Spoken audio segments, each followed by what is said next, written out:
Sizlerle ikinci videomdayız. Slime'ımızı dolaba koymuştuk. Şimdi şeydeyim ben.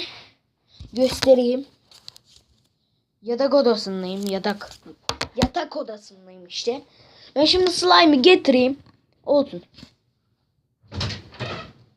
Bu slime'ı aldın mı?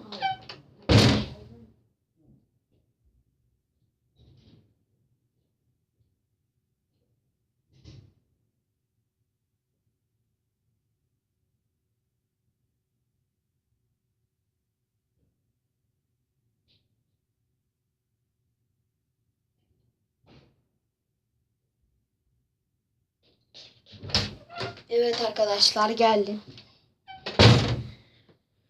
Slime'ım oldu gibi. Merhaba. Ben şimdi bunu nereye koysam